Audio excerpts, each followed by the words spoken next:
listening to Stand Out, Get Noticed, the show that helps you communicate with confidence so you can stand out from the crowd and get noticed by all the right people. If you want to be a person of influence and achieve success in business and in life, this podcast is for you. To subscribe to the show, go to thecmethod.com. Hi there, Rockstar. Welcome back to the show. This is episode 49 of Stand Out, Get Noticed, and my name is Christina Canters, and I am your host. I'm recording this podcast and sending my love to you all the way from the Philippines. You might hear a dog barking in the background. I'm staying with host families during my time here, as you may have heard in last week's episode, and it means that I don't have much control over where I'm podcasting from. So right now I'm in my bedroom and there's a really noisy dog barking outside. But as they say, the show must go on, and I'm not going to let that ruin my day. Sometimes in life we have to deal with less than perfect situations, but it's all about how you deal with it and manage it that is important. Okay. All right. If you are brand new to the podcast, just want to say a big welcome. If you're wondering, yes, that's me on the ukulele playing that intro. I like to teach myself new skills and to share them with you. So the ukulele is one thing that I've been practicing, and I do have my ukulele here with me in the Philippines so I can learn new songs and play them for you here. Now, what you heard right at the beginning of this show was the sweet sound of 500 business administration students saying hello to my friends in Australia. And that was from one of the highlights of my trip so far. I spoke at the City College of Valenzuela Business Administration Students. It's a school nearby Manila, which is the capital city of the Philippines. Now, the correct name of the school, I'm so going to mess this up, but it's Pamantasan Lungsud Valenzuela. I'm really sorry if I mess that up, but that's the school. And I was fortunate enough to present to 500 of their graduating business administration students on Wednesday. Now, if you've been following me on Facebook or Instagram, you would have seen the pictures, but if you're interested, I'll also put them in the show notes of this episode at thecmethod.com/speakingquestions. The seminar that I delivered was part of the vocational exchange program that I'm on with Rotary International, and I'm planning on doing a video and writing a blog post about that very soon so I can share more about what I'm doing on this trip and why I'm here. But anyway, I spoke to these students as part of their entrepreneurship program, and it was all about elevator pitch and why strong communication is critical to your success in your career and in your business. And at the end of my seminar, I was asked a number of questions, and some of them were quite hard-hitting. For example, the first one was, what's the biggest regret you've ever had in your life? Wow, they don't go easy on guest speakers here. But a number of the questions were public speaking related, and they were all excellent questions. So today I'm sharing my answers with you on the podcast. Of course, I did answer those questions in the seminar, but I'm confident that many people, including you, yes, you, may also have these questions. So that's why I wanted to share my answers with you here.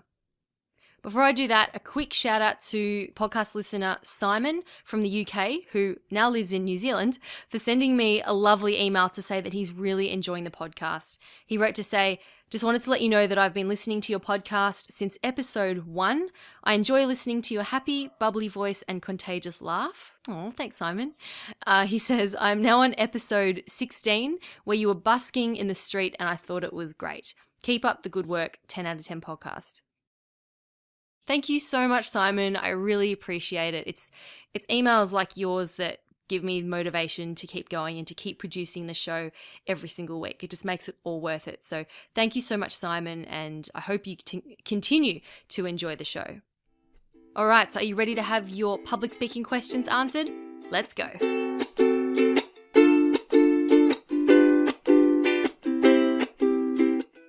Question number 1.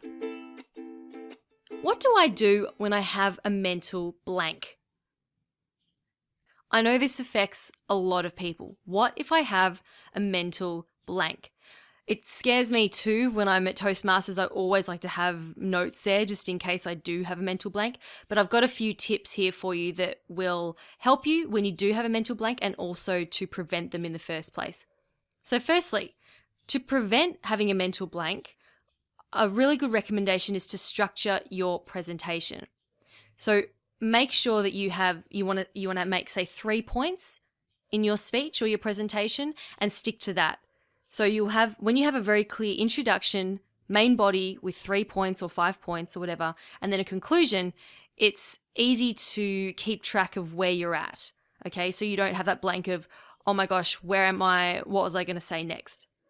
And that also allows you to, when you're writing notes, having little dot points there. So you might have a dot point for your intro, a dot point for your first point, then second point, then third point, and then your conclusion.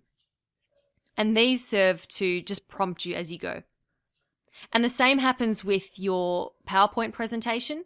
If you have just like an image or a little dot point on your slide to prompt you of where you're at, that's going to help you. So if you are mid-sentence or you finish a sentence and you forget what you're going to say next, you can just casually turn around, look at the slides and go, oh yes, that's what I was going to say next. Now, in case you don't have any notes or if you really do forget what you're going to say and you completely lose your train of thought, I learned a really good tip from Simon Sinek, who is one of my favorite speakers, and I've mentioned him before on the podcast. He does the Start With Why TED Talk, and he's also written a book called Why Leaders Eat Last. Really, really awesome guy, great speaker. And I once heard him say that he'd had a mental blank one time, and it was in front of thousands of people. But what he did was he paused, and he didn't panic, and he just said, I've completely lost my train of thought. Can anyone remember where I was up to? And he said that the audience had a bit of a giggle, and then one person yelled out, oh, you were talking about this. And then he says, oh, okay, thank you so much, I'll continue. And then he just continued on. Now the thing with this is it's really showing authenticity and vulnerability, and the audience will appreciate that. They're not going to laugh and jeer at you and go, oh my God, look at you, lost your train of thought, you suck. No, if you're open and honest with them and go, what was I talking about again? They'll hopefully have a laugh with you and help you out, okay? Just remember that your audience wants you to do well. They're there to support you. They're not there specifically to tear you down. So there's nothing wrong with showing a bit of authenticity. No one's perfect, okay? So your audience is not going to expect you to be perfect. I also did this the other day, actually. If you say you have to stick to a strict time limit and you're not sure how far you're through, instead of panicking, just stop and go, I just want to do a quick time check. Am I running out of time? How am I doing? How long do I have left? And then your audience will go, oh, you've got this much left. And then you go, okay, cool, thanks. So you're actually engaging the audience. You're making sure that they're paying attention, right? Because you're getting them to check the time. And so you could actually even do that if you have a mental blank. You forget what you're saying and go, oh, I just want to check how much time do I have? And that will actually buy you a couple of extra seconds to remember what you were talking about. Yeah? Cool. Oh, I'll put a link in the show notes as well to a Simon Sinek talk that I think you should watch. It's a really, really good one, and it's where he mentions what he did when he had his mental blank. So that was question 1. What do I do when I have a mental blank? Another question that I received, so this is number 2, is what do I do to reduce my nerves beforehand? So for this question, I have 2 mindset things that you can do, and I have 2 practical physical things that you can do. Now, the first physical thing is and I actually mentioned this before, is to prepare beforehand and to know the 3 or the 5 or whatever number of main points that you're making. If you prepare and you know exactly what you're saying and you know your content, then that's going to help to reduce your nerves in the first place. I know that I always feel more nervous the less prepared I am. Okay, so preparation is key. The second practical physical thing you can do is to breathe deep. Now, I always encourage my coaching clients to do this. Put your hands on your belly. This is before you do your presentation. Put your hands on your belly and breathe and push your hands out with your belly. Don't breathe through your chest. So don't let your chest rise up and down. This is the breathing that we do when we're sprinting. So when we're running away from something. So that's like our fight or flight response. And that's telling your body, telling your brain that there's something chasing you and you need to freak out and run away. This is not what we want when we're about to give a presentation. We want to be chilled. We want to be relaxed. We want to be just nice and cool and calm. And to do this, you breathe through your belly. So I'd like you to take 10 deep breaths through your belly. You can put your hands over your belly and push your hands out. And do this 10 times before your next presentation or before a nerve-wracking experience like a job interview, and that's going to help to calm you down. So those are the 2 practical things you can do. The 2 mindset shifts that you can make are, firstly, is to think of your presentation as an opportunity to share your message. I'll repeat that. Think of your presentation as an opportunity to share your message. A lot of people go into their presentations thinking, oh my gosh, this is this horrible thing that I have to do. This is just part of my assignment. Or like, oh, I wish I didn't have to do this, but I have to because it's my role, right? Like if you need to stop thinking of it that way because that's not useful, okay? It's not a useful belief. It's not going to help you. But if you instead think about why you're giving this presentation or what you hope to achieve with it, then that's going to help reduce your nerves. So let's say that you are really passionate about this thing that you're talking about. This is your chance to share that passion, to share your message with this group of people. Whether it's 1, 2, 5, 10, 100 people, it's a great opportunity. And this is what I was thinking when I went and spoke to the City College of Valenzuela. There were 500 people there. That was the biggest audience I've ever spoken to. Just as, giving one of my own seminars. And I thought, you know what? This is amazing. I get to speak and share my message and be able to, help 500 people at once. How cool is that? So if you can if you can shift that mindset, it's going to help you so much. Now, the second mindset shift that you can make is to remember that no one has seen your presentation before. So your audience won't actually know if you've missed something or if you've stuffed something up or if a slide was in the wrong place. They don't know. They've never seen it before, right? Only you know that. So if something happens and you forget to say something, don't freak out and go, oh, I didn't say that thing. It's not going to be as effective. It doesn't matter. Okay? Just remember it for next time. I was once speaking to one of my fellow Toastmasters members, and he's been doing Toastmasters for years and years and years, and he's a very, very good speaker. And he went up and gave a speech, and I asked him, how did you think you went? And he said, well, I remembered about 90% of what I was going to say, and I delivered about 70%, which sounds about right. And that was really interesting to me because I'd never heard someone say that before, like give a percentage of how much you actually deliver. So let's say you've prepared 100%, you've got all your content that you want to say. Chances are you're only going to say 70% of it, and you're only going to remember 90% of it. So if you think about it that way, well, hopefully that will help reduce your nerves as well.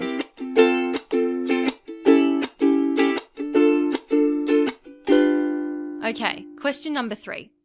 What do you do when someone tries to pull you down? This question saddens me because no one likes to be pushed down or pulled down or told something mean, right? And it's unfortunate, but it does happen. But luckily, there are ways that you can deal with it.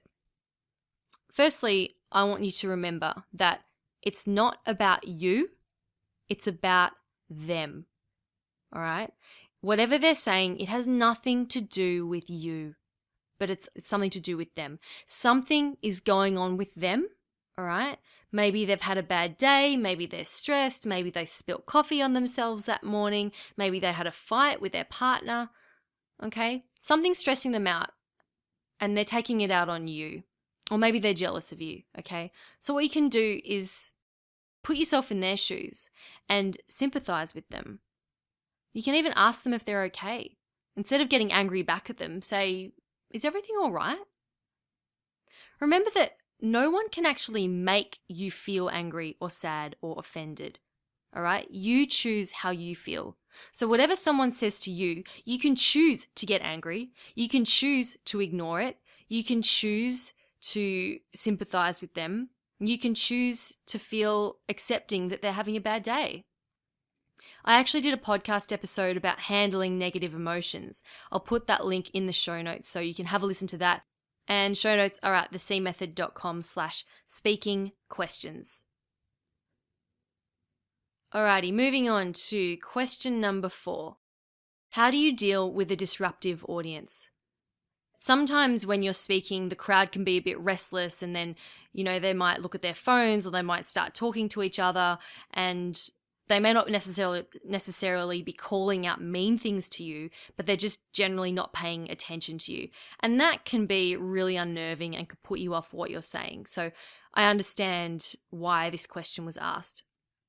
Okay, so with this, the first thing I want you to know is that when you're up there speaking, this is your time to shine, okay? You're in control. If you've got the microphone, this is, the proverbial talking stick. You've got the talking stick. This is your time. So don't be afraid to control the audience and assert that you are the person with the talking stick and you're in charge, all right? So what you can do is when you're speaking is to simply pause and look at the person who's speaking. Scary, right? The thought of doing that. But it's very, very powerful. You don't have to yell at them. You don't have to say, "Guys, stop talking." Right? You don't want to sound like a whiny child. Just stop and look at them. And when you pause, something interesting happens. People actually stop what they're doing and they look up and they go, "Oh, why? What's going on? Why is there silence?" So pausing is very powerful. And if they see you looking at them, they're going to know, "Oh, they know what I'm doing. I'd better pay attention." Okay? Now, if they're too absorbed in talking with their neighbor or whatever, you can actually just ask them, "Hey guys, is everything okay back there?" Right? So you're not actually telling them off and saying, "Shut up." You're saying, "Hey guys, is there a problem? Is everything okay back there? Do you have a question back there?" And they most likely won't, right? But just show that you're being still polite and not telling them off. And then at least they're aware that you are aware that they're speaking. Another thing you can do is to change what you're doing. Usually when people start talking amongst themselves, it means that they're not engaged. They might just be a bit bored, or maybe you're not pausing enough as you're speaking and your voice sounds like one long sentence. You can lose your audience this way. So what you can do is, if people aren't engaging, you can change what you're doing. So get them to stand up, get them to clap, ask a question, right? So get them to engage, and that's going to force them to pay attention and to stop chatting amongst themselves. So what you can do is actually say, ask a question, like a really simple one, like, "Who knows the answer to this?" or "Who's heard of this?" And when someone answers, you can then give them a clap and go, "Wow, great answer. Everyone give Mike a hand." And then you make everyone give them a clap. Okay, so then people are then, going, "Oh, what's this clapping going on?" And also, if you start picking on people from the audience and start saying, "Hey, Sally, can I get an answer from you?" They're going to start sitting up and going, "Oh, crap, better not talk because she's going to pick me," or something like that. Okay, and the 5th and final question I'm going to share with you today, and this one was more of a, quote, request than a question, but it was, "Christina, you say that you like to sing and play the ukulele. Can you sing us a song?" And of course, everyone started cheering. And there I was in front of 500 people going, "Oh my goodness, I'm going to have to sing." I have never sung solo in front of so many people before. Now, even this isn't really a proper question answer. I just wanted to give you an example of when you're in a speaking situation and you're doing questions and answers, or even if you're not doing questions and answers, you need to be prepared for anything, okay? Anything. And you just need to be able to take it in your stride. A similar thing happened the other night when we were at a Rotary Club meeting, and all the Filipino Rotarians stood up and they sang their national anthem, but they didn't sing to a backing track. They just sang it a cappella. And then the Rotary Club leader got up and he said, okay, and now the Australian team is going to sing their national anthem. And there were literally 4 of us there, plus our team leader. And our team leader looked at me and kind of gestured towards the microphone as if to say, Christina, go, go. And I was like, what? No one had told me about this. So I walked up to the front, took the mic, and I sang the Australian anthem by myself with my other teammates singing. But I mean, I had the mic. I had to sing this in front of everyone. So you really have to be prepared for anything, especially when you're speaking in the Philippines. So anyway, going back to the seminar, when I was asked to sing a song, I had to quickly think of a song on my feet. And of course, I've got all these people staring at me.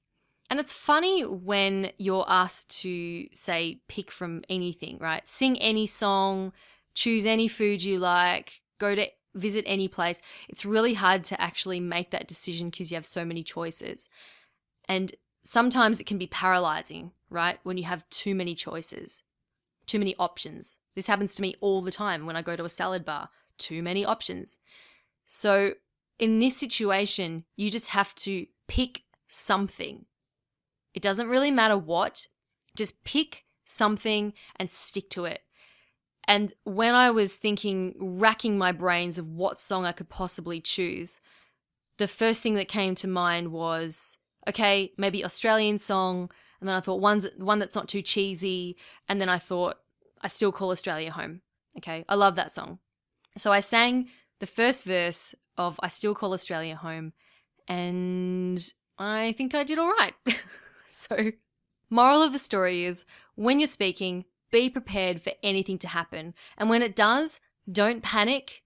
Just relax and pause and have a bit of a joke around with the audience. Repeat the question, buy yourself a little bit of time, and then just pick something. Just pick one thing, pick one answer. If you get asked a tricky question, don't worry if you're giving the wrong answer, just pick something. Oh, and if you're still wondering if you can actually hear me sing, just be patient and you'll be rewarded. All right, so those are my answers to 5 questions. It wasn't all the questions I got asked, but it's 5 of the questions that I got asked when I spoke at the City College of Valenzuela here in Manila in the Philippines last week. Just a quick recap. What do I do when I have a mental blank? What do I do to reduce my nerves beforehand?